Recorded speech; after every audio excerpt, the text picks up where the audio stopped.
दीपक अपने पिता से बोला, पापा स्कूल में नई प्रिंसिपल आई है। जगदीश बोला, आने दो बेटा, हमें उसका क्या करना है। दीपक बोला, नाम सुनोगे तो उछल पड़ोगे पापा। जगदीश के कान खड़े हो गए। उसने उत्सुकता से पूछा, मैं क्यों उछल पड़ूंगा। दीपक बोला, क्योंकि वह प्रिंसिपल आपकी पत्नी है और मेरी माँ है। जगदीश सचमुच चौंक गया। जगदीश खुद को शांत दिखाता हुआ बोला, वह तुम्हारी माँ जरूर है बेटा, मगर मेरी पत्नी नहीं है। मेरा और उसका कोर्ट में राजीनामा हो चुका है। अब वह किसी और की पत्नी होगी। उसकी बात मत करो। उसे 25 साल हो गए यहाँ से गए हुए। अब तो हम लोगों को भूल चुकी होगी। कहते हुए जगदीश खड़ा हो गया। अचानक से कौशल्या के गांव में लौट आने की खबर से जगदीश विचलित सा हो गया था। उसने बेटे को उसकी चर्चा करने से मना कर दिया था, मगर खुद उसके अंदर एक तूफान सा उठ रहा था। वह 13 साल तक उसकी पत्नी बनकर उसके साथ रही थी। जीवन के बहुत सारे हसीन पल उसके साथ गुजरे थे। बहुत सारी खट्टी मीठी यादें जुड़ी हुई थी कौशल्या के साथ। जगदीश के पास वह यादें ही तो पूजी थी, क्योंकि कौशल्या के जाने के बाद उसने दूसरी शादी नहीं की थी। खेत में मूंगफली की फसल लहलहा रही थी। जगदीश बेटे के साथ फसल की निराई गुड़ाई में लगा हुआ था, मगर कौशल्या की चर्चा होते ही उसका मन खराब हो गया। वह दीपक से बोला, बेटा मैं घर जा रहा हूँ, कुछ देर बाद बहू तेरा खाना लेकर आ जाएगी। दोनों मन लगाकर काम करना। मुझे बाजार जाना है, कुछ जरूरी सामान खरीद कर लाऊंगा। दीपक समझ गया था कि पापा डिस्टर्ब हो गए हैं। बाजार जाने का तो सिर्फ बहाना है। वह घर जाकर कुछ पल अकेले में बिताना चाहते हैं। दीपक 37 साल का हो चुका था। खुद 10 साल के बेटे और 8 साल की बेटी का बाप था। वह अपने पिता की आदतें अच्छी तरह से जानता था। साथ में दीपक खुद भी परेशान था। आखिर कौशल्या उसकी भी तो माँ थी। बरसों बाद माँ से सामना होगा तो क्या होगा। 60 साल का हो चुका जगदीश आज भी बिल्कुल तंदुरुस्त और फिट था। उसे देखकर कोई नहीं कह सकता था वह 37 साल के बेटे का बाप है। देखने में 50 साल का ही लगता था। कौशल्या से शादी हुई थी तब जगदीश 10वीं फेल था, मगर कौशल्या 12वीं पास थी। पढ़ाई का ही अंतर आगे जाकर बहुत बड़ा हो गया था। कौशल्या पढ़ाई में बहुत होशियार थी। वह पढ़ लिख कर कुछ बनना चाहती थी। जगदीश उससे बहुत प्यार करता था, इसलिए उसकी हर ख्वाहिश पूरी करने के लिए तैयार हो गया। पहले उसने कौशल्या का ग्रेजुएशन पूरा करवाया, फिर बीएड करवाया। बीएड करते ही वह सेकेंड ग्रेड टीचर बन गई। अब 10वीं फेल जगदीश एक सरकारी टीचर का पति था, मगर यहीं से दोनों में मतभेद शुरू हो गए थे। झगड़े होने लगे थे। कुछ तो दोनों की नासमझी थी। कुछ लोग के टोंट काम कर गए। बहुत से लोग जगदीश से बातों ही बातों में कह देते थे कि तुझे अब काम करने की क्या ज़रूरत है, तेरी पत्नी कमा रही है ना, घर बैठकर उसकी कमाई खा। ऐसी बातें जगदीश को चुप जाया करती थी। उधर कौशल्या की महत्वाकांक्षाएं जाग चुकी थी। धीरे धीरे स्वाभिमान अभिमान में बदलता गया। उसे कम पढ़े लिखे जगदीश की बातें बेतुकी और बोझिल लगने लगी थी। लोग भी उसे ताने देने लगे कि इतनी ब्रिलियंट होकर तुमने एक अनपढ़ किसान से शादी कैसे कर ली। जब झगड़े हद से ज़्यादा बढ़ने लगे, तब एक दिन खुद जगदीश ने कौशल्या से कह दिया कि अब हमारा एक छत के नीचे रहना मुश्किल है, जाओ तुम्हें रिहा किया, अपनी अलग दुनिया बसा लो। फिर दोनों की रजामंदी से कोर्ट में दोनों का तलाक हो गया। तलाक के समय उनका बेटा दीपक 10 साल का था। उसने मां के साथ जाने से साफ मना कर दिया। इस तरह कौशल्या बेटे और पति को छोड़कर चली गई। जगदीश बेटे को खेत में छोड़कर घर के लिए निकल पड़ा था। वह सोच रहा था कि इतने बरसों बाद वह बिल्कुल बदल गई होगी, मगर जब सामने आएगी तब वह उससे मिलेगा कैसे, क्या कहकर बुलाएगा। जब साथ रहती थी तब वह उसे कौशल्या कहकर बुलाया करता था, मगर अब तो वह बहुत बड़ी मैडम बन गई है। कौशल्या कहकर तो नहीं बुला सकेगा। विचारों में उलझा हुआ वह घर पहुंचा, फिर कुछ पैसे लिए और बाजार चला गया। पिछले 6 महीनों से जगदीश ने नए कपड़े नहीं खरीदे थे, मगर आज वह नए कपड़े खरीदने चला आया था। उसका मन था कि अगर कौशल्या से उसका सामना हो तो फटे पुराने कपड़ों में ना हो। उधर कौशल्या 25 साल बाद उस गांव में आई थी जहां उसकी जिंदगी के 13 महत्वपूर्ण साल गुजरे थे। वहां उसका पति और बेटा रहता था। उस मिट्टी से बहुत सारी यादें जुड़ी हुई थी। इत्तेफाक से कौशल्या का ट्रांसफर उस गांव में हो गया था जिस गांव को वह 25 साल पहले वापस लौटकर न आने के लिए छोड़कर चली गई थी। 57 साल की कौशल्या बहुत बदल चुकी थी। अब वह बहुत कम बोलती थी। रौबदार और गंभीर चेहरे के साथ उसका व्यक्तित्व पूरी तरह परिवर्तित हो चुका था। स्कूल में ज्वाइन करने के दूसरे दिन कौशल्या ने सभी कक्षाओं के हाजिरी रजिस्टर अपने कक्ष में मंगाए और हर बच्चे के नाम और पिता के नाम को गौर से पढ़ने लगी। नारी सुलभ इच्छा के अधीन होकर वह ये देखना चाहती थी कि उसके बेटे दीपक के बच्चे इस स्कूल में पढ़ते हैं या नहीं। अचानक उसे 5वीं कक्षा के रजिस्टर में एक हरीश नाम का लड़का मिला जिसके पिता के नाम के आगे दीपक लाल लिखा हुआ था। कौशल्या खुद को रोक नहीं पाई। वह तुरंत 5वीं कक्षा में पहुंची। कक्षा में पढ़ा रहे अध्यापक से उसने कहा, आप कुछ देर स्टाफ रूम में बैठिए, मैं जरा बच्चों से परिचय कर लूं। कक्षा में प्रिंसिपल मैडम पहली बार आई थी। सभी बच्चे टुकुर टुकुर उसके मुंह की तरफ देख रहे थे। अचानक एक लड़के पर कौशल्या की नज़र पड़ी। उसे ऐसे लगा जैसे 10 साल का उसका अपना बेटा दीपक उसके सामने बैठा हो।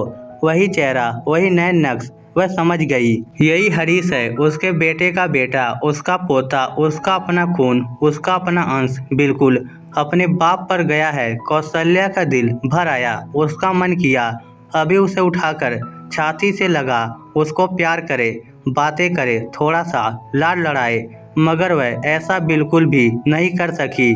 बस भरी आंखों से उसे निहारती रही। कौशल्या ने दिल को तसल्ली देने के लिए पोते की आवाज़ सुनने के लिए सभी बच्चों का परिचय लिया। जब हरीश ने अपना नाम हरीश बताया और अपने पिता का नाम दीपक बताया तो उसकी आवाज़ और परिचय सुनकर कौशल्या के रौबदार चेहरा बिगड़ने लगा। ऐसे लगा जैसे अभी रो पड़ेगी। वह ज़्यादा देर वहाँ न रह सकी, वापस अपने कक्ष में आकर बैठ गई। सभी अध्यापक अपनी अपनी कक्षाओं में पढ़ा रहे थे, मगर प्रिंसिपल कौशल्या अपने केबिन में अकेली बैठी उस पड़ाव से गुजर रही थी जहां अतीत की यादें एक साथ यादों के घोंसले से निकलकर बाहर आ रही थी।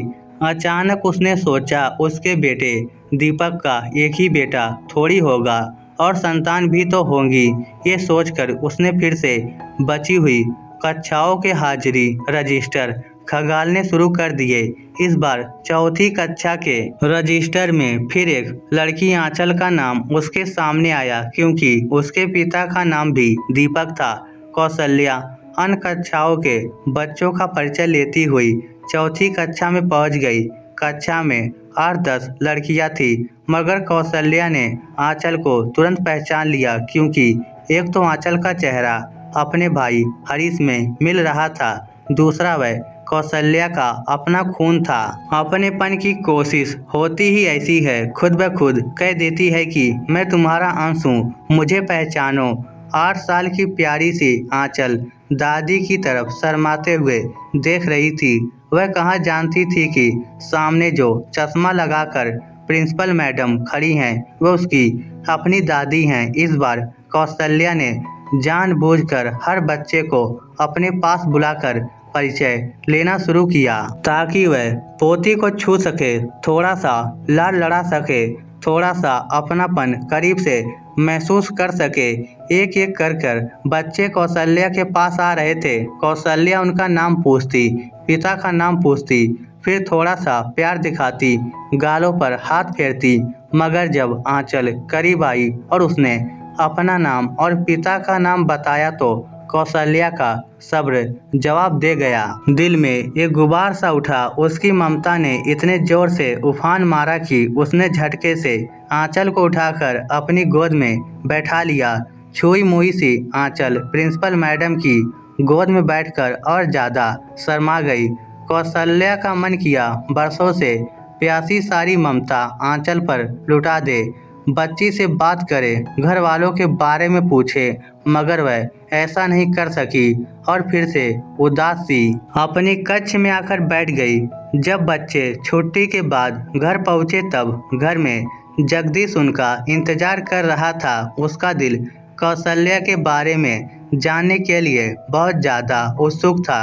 उसने दोनों बच्चों को पास बुलाया और पूछा, बेटा तुम्हारे स्कूल में नई हेडमास्टरनी आई है क्या? हरीश बोला, हाँ दादाजी, वह कल ही आ गई थी, मगर आज तो वह हमारी क्लास में भी आई थी। मैडम ने हम सब बच्चों से खुद का नाम और पापा का नाम पूछा था। जगदीश बोला, अच्छा, दादा का नाम नहीं पूछा क्या? हरीश बोला, नहीं। आंचल बोली, दादाजी, मैडम ने मुझे गोद में बैठाया था। जगदीश बोला, अरे वाह बिटिया, तू तो मैडम की गोद तक पहुंच गई। बच्चे तो चले गए थे, मगर जगदीश अकेला बैठा काफ़ी देर तक सोचता रहा कि क्या मैं आज भी उसे याद हूँ? शायद नहीं हूँ। वह मुझ गरीब को क्यों याद करेगी? उसका पति भी पढ़ा लिखा होगा, बच्चे भी होंगे। कितने बच्चे होंगे? क्या उसने आंचल को पोती समझकर अपनी गोद में बैठाया होगा? क्या मुझे उससे एक मुलाकात करनी चाहिए? आदमी दिमाग को कितना भी कंट्रोल में करने की कोशिश करे, मगर मामला दिल का हो तो हमेशा जीत भावनाओं की होती है। अगले दिन जगदीश जानबूझकर बच्चों को स्कूल छोड़ने उनके साथ चला गया। वह एक बार उसे देखना चाहता था, करीब से ना सही, दूर से देखकर नैन तृप्त करना चाहता था। वह स्कूल के गेट के बाहर खड़ा हो गया। बच्चे अंदर चले गए। जगदीश ने उछती सी नज़र स्कूल के अंदर डाली, मगर कौशल्या उसे नजर नहीं आई। वह वापस मुड़कर चलने ही वाला था कि एक चमचमाती हुई गाड़ी उसके करीब से गुजरकर स्कूल में प्रवेश कर गई। जगदीश ने देखा वह कौशल्या ही थी, खुद गाड़ी चला रही थी। कौशल्या को देखते ही 60 साल की उम्र में भी उसका दिल बेकरार सा होकर धड़कने लगा। उसका मन किया कुछ देर रुककर उसे तसल्ली से देखे, मगर स्वाभिमान भी तो आड़े आ रहा था। वह नहीं चाहता था कौशल्या उसको दिल से कमजोर समझकर उस पर हंसे, इसलिए वह चुपचाप अपने घर की तरफ चल पड़ा। चलने के बाद उसने पीछे मुड़कर नहीं देखा। अगर वह पीछे मुड़कर देखता तो उसे पता चलता कि कौशल्या उसे देखने के लिए गाड़ी को खड़ी करके वापस स्कूल गेट तक चली आई थी।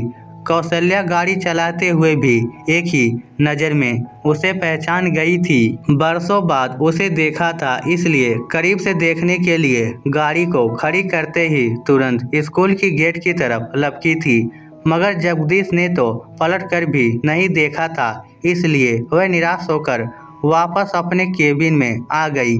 वह सोचने लगी कि क्या वह रोज पोते और पोती को स्कूल छोड़ने आता है? क्या उसे पता है मैं यहाँ आ गई हूँ? क्या वह मुझे देखने यहाँ आया था? प्रिंसिपल का पद अपनी जगह था, गंभीरता अपनी जगह थी, मगर कमबख्त दिल अपनी जगह खलबली मचा रहा था। आम इंसान हो या बड़ा आदमी हो, दिल के मामले में सबकी सोच एक जैसी ही होती है, बस दोनों के रिएक्शन अलग होते हैं। कौशल्या ने महसूस किया कि जगदीश ज़्यादा नहीं बदला था। बड़ा जैसा छोड़कर गई थी, उससे थोड़ा बहुत ही ज़्यादा बड़ा दिख रहा था। उम्र जैसे ठहर गई थी, वक्त जैसे रुका हुआ था। 25 सालों से राख के नीचे दबी रिश्ते की तपिश फिर से महसूस होने लगी थी। विचारों का तूफान दोनों तरफ से शोर करने लगा था। दोनों एक दूसरे के बारे में सब कुछ जान लेना चाहते थे। कौशल्या के दिमाग में एक सवाल खलबली मचा रही थी कि क्या जगदीश ने दूसरी शादी की थी, अगर की है तो उसके कितने बच्चे हैं, उसकी पत्नी कैसी है, क्या उसकी पत्नी ने मेरे बेटे को सगी माँ जैसा प्यार दिया होगा। आज जगदीश को पोते व पोती को स्कूल छोड़ने आया देखकर कौशल्या के दिल को ये तसल्ली तो मिल गई थी कि जगदीश आज भी दीपक के साथ ही रहता है, भले ही उसने दूसरी शादी कर ली होगी। धीरे धीरे वक्त गुजरने लगा।